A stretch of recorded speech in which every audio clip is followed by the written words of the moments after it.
उड़ीसा में एक भाई इतना लाचार कैसे हो गया कि उसे अपने बहन के खाते से सिर्फ 19,300 रुपया निकालने के लिए बैंक के सामने एक कंकाल सबूत के रूप में रखना पड़ा। और कंकाल भी किसका? 2 महीना पहले उस भाई की मर चुकी बहन का। और कंकाल कैसे लाया वो भाई? कब्रिस्तान से निकालकर। वीडियो पूरे देश को झकझोर चुका है। और आज का खबर नहीं, हमारा सरकारी सिस्टम जो धीरे धीरे मर रहा है उसका जीता जागता उदाहरण होगा। आगे बढ़ने से पहले मैं ये आप लोगों से विनती करना चाहता हूं कि इस वीडियो को शेयर कीजिएगा और उस तंत्र तक पहुंचा दीजिएगा जो तंत्र गरीबों से सबूत के रूप में कंकाल मांगता है और विजय माल्या को 20,000 करोड़ रुपया लोन देने से पहले सोचता नहीं है। यह वही सिस्टम है जो एक गरीब को 1 डिसमिल जमीन तक नहीं देता है और अडानी को 1 रुपया प्रति एकड़ के हिसाब से जमीन दे देता है।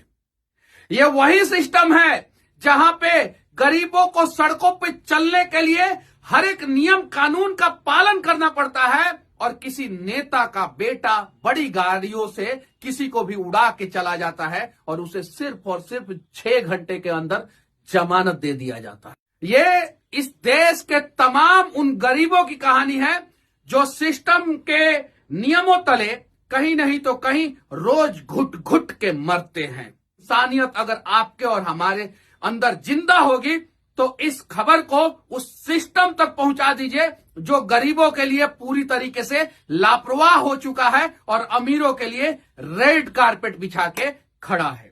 भारत के सरकारी तंत्र का नियम और कानून गरीबों के लिए पत्थर की लकीर बन जाता है और अमीरों के लिए कागज पर पेंसिल से लिखा हुआ चंद वर्ड जिसे वो जब चाहे तब मिटा देते हैं, लेकिन गरीब उस पत्थर की लकीर को कभी पार नहीं कर पाता है।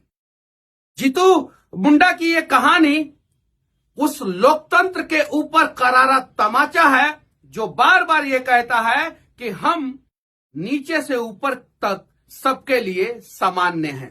उड़ीसा के जीतू मुंडा की ये कहानी बार बार चीख चीख कर ये कह रहा है कि जब फाइलों में दबे नियम कानून इंसानियत पे भारी पड़ जाते हैं तो मरने के बाद भी गरीबों को ये सिस्टम चैन से भगवान के पास रहने नहीं देता है।